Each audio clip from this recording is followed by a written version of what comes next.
नमस्कार दोस्तों, even classes में आपका स्वागत है। आज हम शुरू करते हैं चैप्टर औसत। ठीक है, औसत का मतलब क्या होता है? कुल पदों का योग बटे कुल पद, यानी एवरेज बराबर टोटल बटे एन। चलिए शुरू करते हैं क्वेश्चन से ही। क्वेश्चन नंबर 1, इन सभी संख्याओं का आपको औसत बताना है।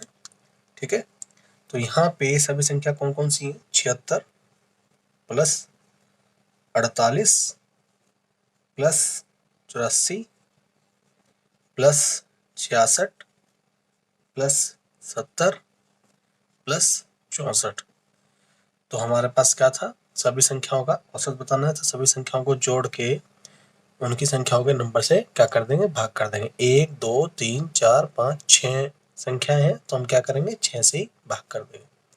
सभी संख्याओं को जोड़ के आएगा 408। 6 से हम क्या करेंगे? भाग करेंगे। 6 का टेबल चलाते हैं। 6 6 36, 6 8 48। तो औसत क्या आ गया हमारा?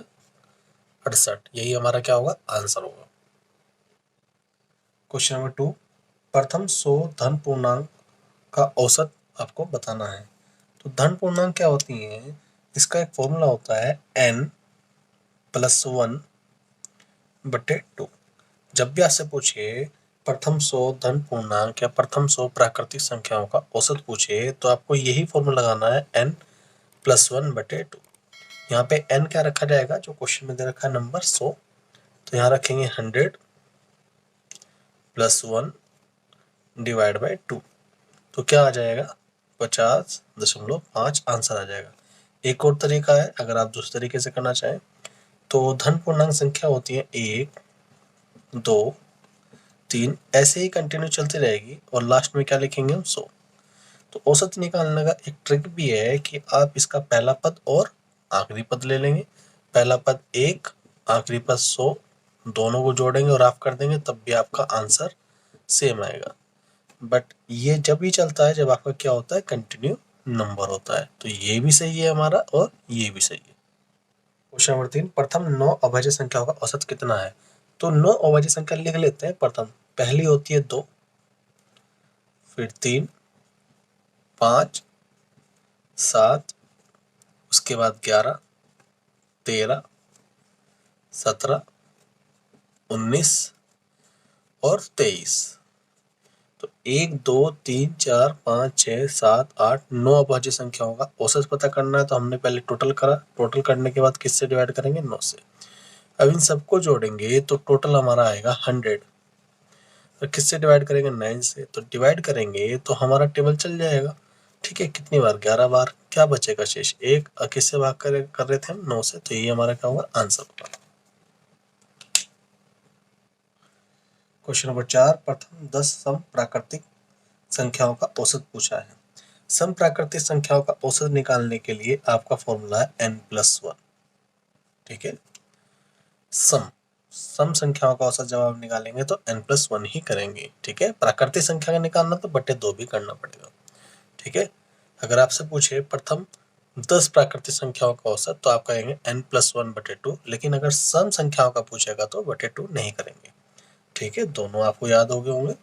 तो यहाँ पे कितनी संख्याओं का पूछा है? 10। तो 10 में एक जोड़ लेंगे तो सीधा सा हमारा क्या आ जाएगा? आंसर आ जाएगा 11। इसे हम दूसरे तरीके से भी कर सकते हैं। तो प्राकृतिक संख्या कौन कौन सी होती है? 2 4 6। सम में कौन कौन सी होती है? यहाँ पर 10 पूछी है, तो प्रथम 10, तो लास्ट नंबर रहेगा 20।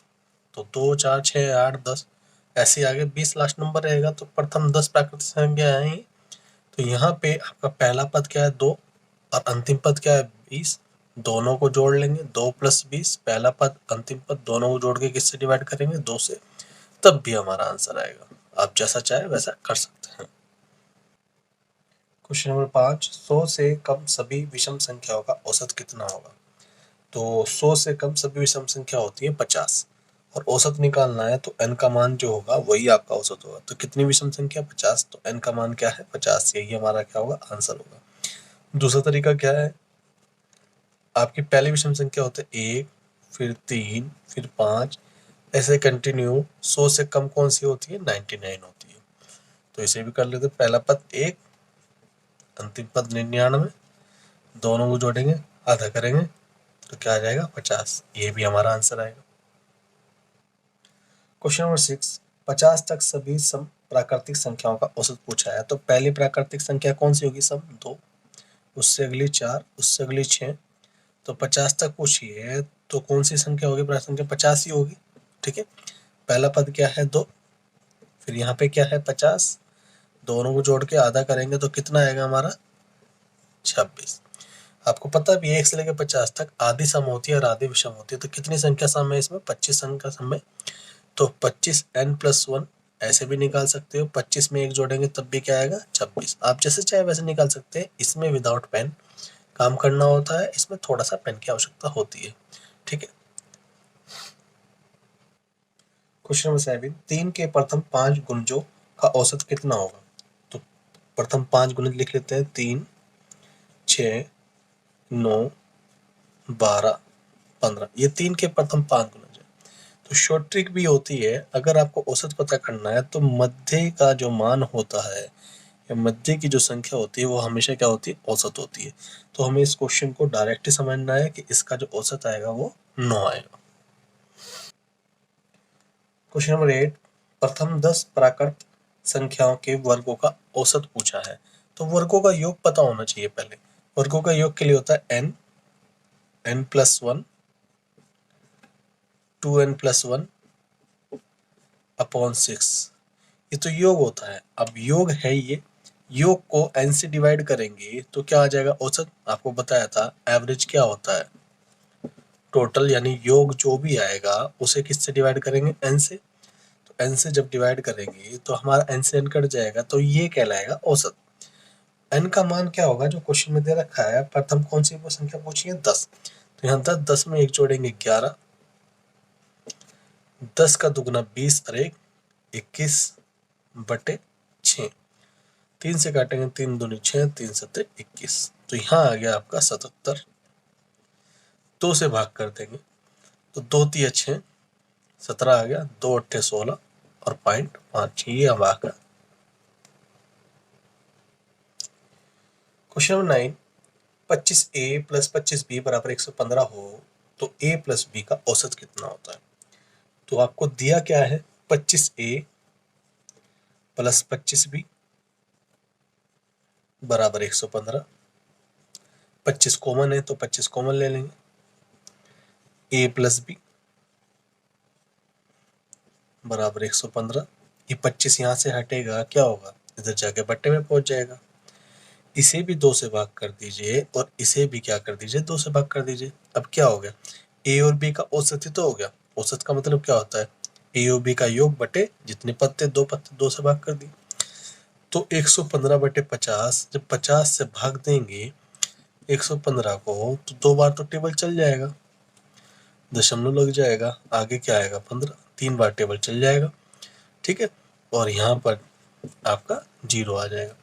तो आया क्या? 2.3। यही हमारा क्या होगा? आंसर।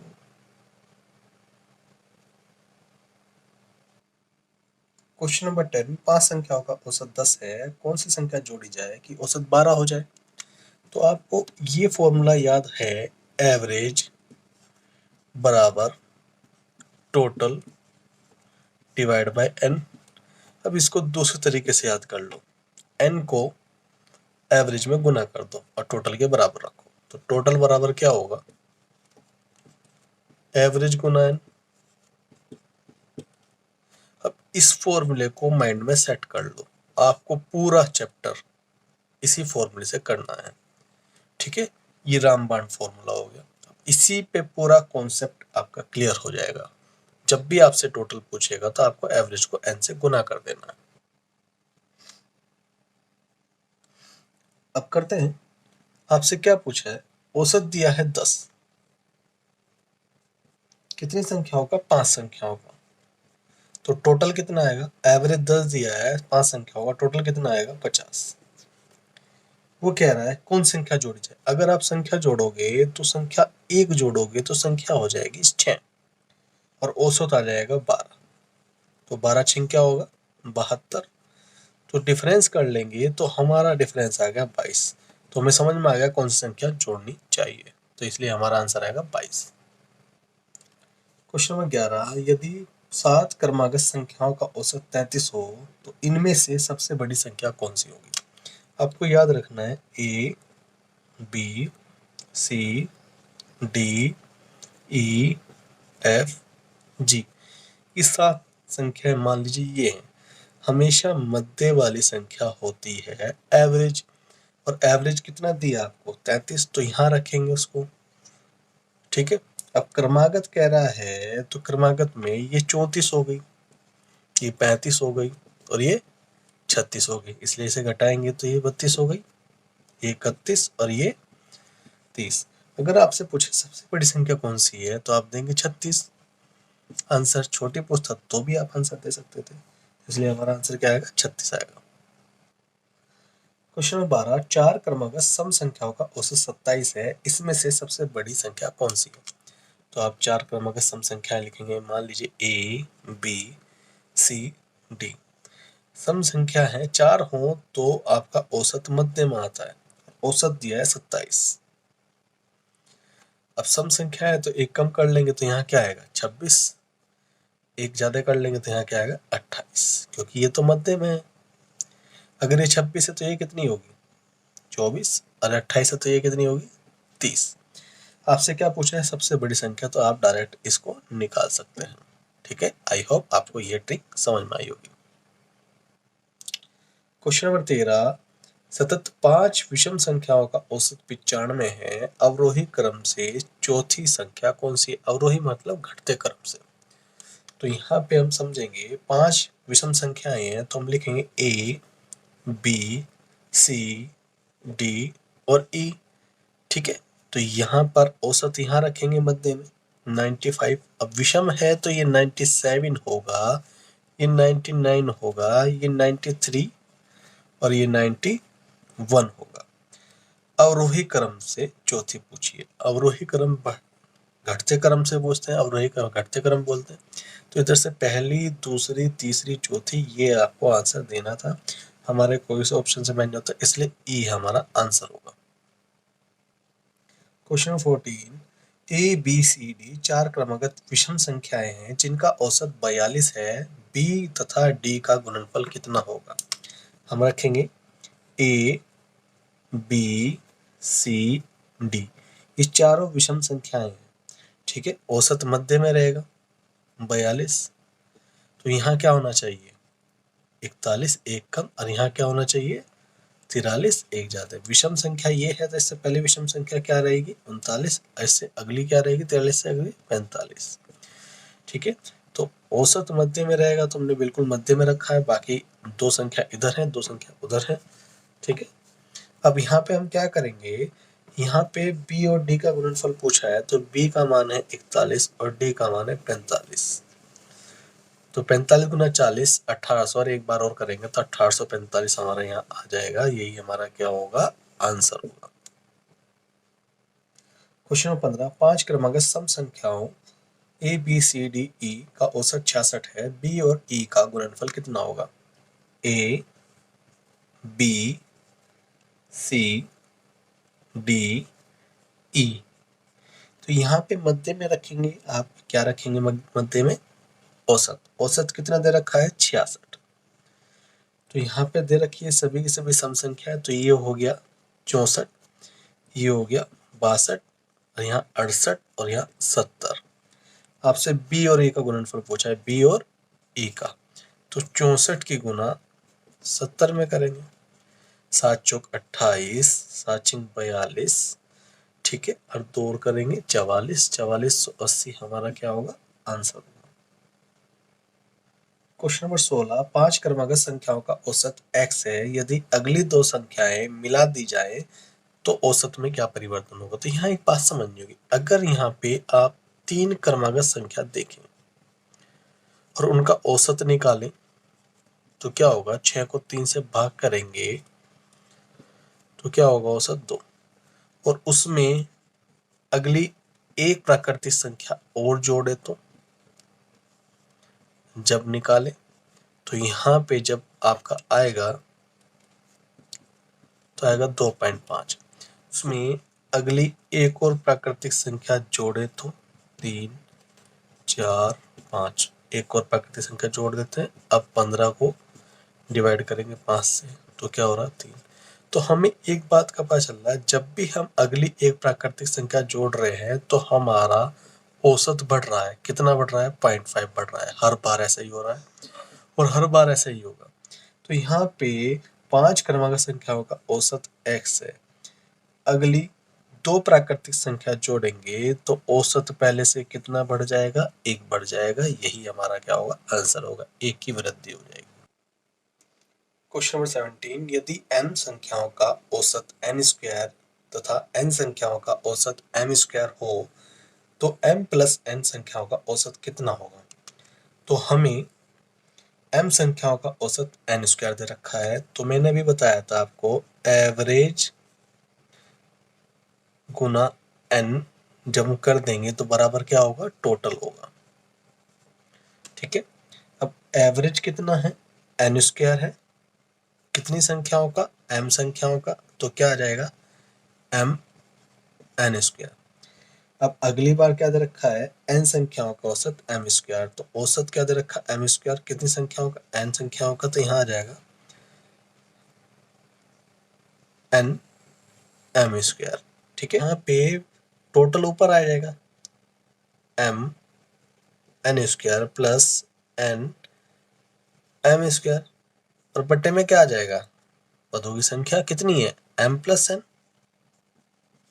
तो यहाँ कॉमन क्या है? यहाँ पर mn कॉमन है। तो जब यहाँ mn कॉमन आ जाएगा तो यहाँ आ जाएगा n और इसमें से आ जाएगा m और बट्टे में क्या है? m plus n। m plus n से m प्लस n कट जाएगा तो यही हमारा क्या होगा? आंसर होगा। क्वेश्चन नंबर 18, 3 संख्याओं का औसत 7 है, पहली 2 संख्याओं का औसत 4 है, तो तीसरी संख्या क्या होगी? तो वही एवरेज गुना n बराबर टोटल। तो 3 संख्याओं का औसत कितना है? 7 है। तो क्या हो जाएगा? टोटल 21। पहली 2 संख्याओं का औसत कितना है? 4 है। तो क्या हो जाएगा? 8। बस घटा लेंगे यहाँ पर। 21 में से 8 गए 13। तो आपकी ये अंतिम संख्या है, यानी तीसरी संख्या। आपसे पूछा था तीसरी संख्या क्या है, तो आप आंसर देंगे 13। क्वेश्चन नंबर 19, 3 संख्याओं का औसत 28 है, यदि पहली संख्या दूसरी संख्या की आधी तथा तीसरी संख्या दूसरी संख्या की दुगनी हो तो तीसरी संख्या क्या है? 3 संख्याओं का औसत 28 है, तो टोटल कितना होगा? पहले आपको ये समझना है। 3 संख्याओं का औसत 28 है, टोटल क्या होगा? 28 3 84। तो आपको 3 संख्याएं लिखनी है, तीनों संख्याओं का टोटल आपको करना है, जो ऑलरेडी आपको बता दिया गया। ठीक है, तो पहली संख्या दूसरी संख्या की आधी है और तीसरी संख्या दूसरी संख्या की दुगनी है। तो तीसरी संख्या दूसरी संख्या की क्या है? दुगनी है और पहली संख्या दूसरी संख्या की आधी है। तो यहाँ पे इसको क्या करेंगे? 2x ले लेंगे। तो पहली संख्या दूसरी संख्या की क्या है? आधी है, इसे x होगा। और तीसरी संख्या दूसरी संख्या की क्या है? दुगनी है। देखा है, तीसरी संख्या दूसरी संख्या क्या है? दुगनी। ये कितना हो जाएगा? 4x हो जाएगा। हम इन सबको जोड़ेंगे तो टोटल ही है। ठीक है, तो 4 2 6 और 1 7x बराबर 84। ठीक है, तो यहाँ पे x का मान क्या आ गया? 12। आपसे तीसरी संख्या पूछी थी तो 12 गुना 4 में 12 चौक क्या हो जाएगा? 48। यही हमारा क्या होगा? आंसर होगा। क्वेश्चन नंबर 20, 5 संख्याओं का योग 240 है। इनमें से पहली 2 संख्याओं का औसत 30 है तथा अंतिम 2 संख्याओं का औसत 70 है। तीसरी संख्या क्या है? ठीक है, तो आपको यहाँ समझना है A B C D E 5 संख्याओं का योग 240 है। तो योग आपको पता है 240 है, तो सबको टोटल करेंगे तो कितना हो गया? 240 हो गया। पहली 2 संख्याओं का औसत 30 है, टोटल कितना होगा? गुना 2 कर देंगे 60। अंतिम 2 संख्याओं का औसत कितना है? 70, तो गुना 2 कर देंगे 140। तो ये 2 और ये 2 4 संख्याओं का टोटल कितना हो गया? 200। पांचों संख्याओं का टोटल कितना है? 240। तो इसका क्या मान आएगा? जो हमारी मध्य की संख्या होगी यानी तीसरी संख्या, उसका मान आएगा। यहाँ पर आ गया 200, यहाँ 240 घटा लेंगे तो क्या बचेगा हमारा? 40। यही हमारा क्या होगा? आंसर होगा। क्वेश्चन नंबर 21, 22 और 23 ये बिल्कुल क्वेश्चन नंबर 20 की तरह है। ठीक है, 21, 22, 23 बिल्कुल क्वेश्चन नंबर 20 है, इसलिए मैं आपको दे रहा हूं करने के लिए, आप इसे सेल्फ भी कर सकते हैं। क्वेश्चन नंबर 24, दो संख्याएं ए तथा बी का औसत 20, बी तथा सी का औसत 19, सी तथा ए का औसत 21 है, ए का मान कितना है? तो औसत का है तो ए तथा बी का मान कितना होगा टोटल में? तो औसत 20 है तो हम गुना 2 करेंगे 40। बी तथा सी में क्या देखेंगे, दुगुना कर देंगे 38। ठीक है, और सी तथा ए का टोटल कितना आएगा, 21 दे रखा है औसत, तो 42 हो जाएगा। तो यहाँ पे 2b 2c 2 आ जाएगा, तो 2 कॉमन आ जाएगा, a प्लस बी प्लस सी हो जाएगा। 40 40 80 और 120 काटेंगे तो कितनी बार कट जाएगा, 2 बार कट जाएगा, तो यानी 60 हो जाएगा। अब यहाँ ए बी सी का मान 60 है, आपको ए का मान निकालना है तो बी सी का मान रख लीजिए। यहाँ पे बी सी का मान कितना है टोटल में 38, तो 60 में से जब 38 जाएगा तो ए का मान निकल के आएगा, तो ए का मान कितना निकल के आएगा 22, और यही हमारा क्या होगा आंसर होगा। क्वेश्चन नंबर 25, क्वेश्चन नंबर बिल्कुल 24 की तरह है। ठीक है, तो आप इसे सॉल्व कर सकते हैं। क्वेश्चन नंबर 26, एक समूह में विद्यार्थियों के औसत अंक 63 है, इनमें से 3 के प्राप्तांक 78, 69 और 48 है। शेष 6 विद्यार्थियों के औसत अंक कितने हैं? तो शेष 6 के पूछे हैं, 3 के दे रखे हैं, तो टोटल विद्यार्थी कितने हैं 9 है। तो वही चलेगा हमारा एवरेज कि हम n में गुना करेंगे और क्या निकाल लेंगे, टोटल निकाल लेंगे। ठीक है, तो कितने सदस्य हैं, कितने छात्र हैं 9, और यहाँ पे औसत कितना है 63, टोटल कर लेंगे 9 या 27 का 7, 9 6 54, 54 में 2 जोड़ेंगे तो 56। तो ये तो आ गया हमारा। अब 3 का टोटल तो दे रखा है आपको 78 प्लस 69 प्लस 48, इसमें से घटा लेंगे तो 8 8 16 9, 25 का 5, 6 4 10 7 17 और 2 19, ये घट जाएगा, 7 में से 5 गया 2, 16 में से 9 गए 7 और 4 में से गया 3। ये कितने सदस्यों का या कितने छात्रों का टोटल बचा, 6 छात्रों का। डिवाइड करेंगे 6 6 36 और 6 दूनी 12, तो ये 6 छात्रों का औसत आया, और यही हमारे से पूछा गया था, यही हमारा क्या होगा आंसर होगा। क्वेश्चन नंबर 27, गणित में 28 छात्रों द्वारा प्राप्त अंकों का औसत 50 था, 8 छात्र विद्यालय छोड़कर चले गए, इससे शेष छात्रों के औसत प्राप्तांक में 5 की वृद्धि हो गई, विद्यालय छोड़कर जाने वाले छात्रों द्वारा प्राप्तांकों का औसत कितना है? तो एवरेज गुना n बराबर टोटल। ठीक है, तो यहाँ पे छात्र कितने हैं 28 और औसत क्या था उनका 50, गुना करेंगे तो 1400 आ जाएगा। अब 8 तो छोड़कर चले गए, ठीक है विद्यालय, तो औसत प्राप्तांक में वृद्धि हो गई, औसत प्राप्तांक कितना हो गया 55 हो गया। अब गुना करेंगे तो कितना हो गया 1100, माइनस करेंगे तो क्या होगा 300। ठीक है, अब यहाँ पे आपको दे रखा है कि विद्यालय छोड़कर जाने वाले छात्रों द्वारा प्राप्तांक का औसत है, तो हमारे कितने छात्र विद्यालय छोड़े थे, तो 8 छात्रों ने विद्यालय छोड़ा था, तो 8 से हम क्या करेंगे भाग कर देंगे। अब डिवाइड करके हम औसत निकाल सकते हैं, तो डिवाइड करेंगे 8 3 24, 6 जीरो आ जाएगा, 8 7 56, ठीक है 4 जीरो करना पड़ेगा, तो 8 पंजे 40, यही हमारा क्या होगा आंसर होगा। क्वेश्चन नंबर 28, किसी कक्षा के विद्यार्थियों का औसत 68 है, कक्षा में लड़कियों का औसत 80 तथा लड़कों का औसत 60 है, तो कक्षा में कितने विद्यार्थी? ये क्वेश्चन एलिगेशन का है। ठीक है, तो एलिगेशन से ही करते हैं। तो यहाँ पे कक्षा में विद्यार्थियों का औसत 68 है, तो 68 को यहाँ रखेंगे, एलिगेशन का यही रूल होता है। ठीक है, कक्षा में लड़कियों का औसत कितना है 80, तो लड़कियों का औसत यहाँ रखेंगे 80, तो यहाँ लिख देते हैं गर्ल्स, और बॉयज का औसत कितना है तो बॉयज का दे रखा है यहाँ पे 60, तो यहाँ लिख लेंगे बॉयज। तो अगर इसको घटा लेंगे तो हमें बॉयज और गर्ल्स का रेशियो आ जाएगा, ठीक है, कक्षा में किस अनुपात में बॉयज और गर्ल्स है। तो इसमें से जब इसको घटाएंगे तो 12 आएगा, इसमें जब इसको घटाएंगे तो 8 आएगा। तो इस अनुपात में कर देंगे 4 दूनी 8, 4 तिये 12। तो अगर गर्ल्स 2 हैं तो बॉयज 3 है कक्षा में, ठीक है।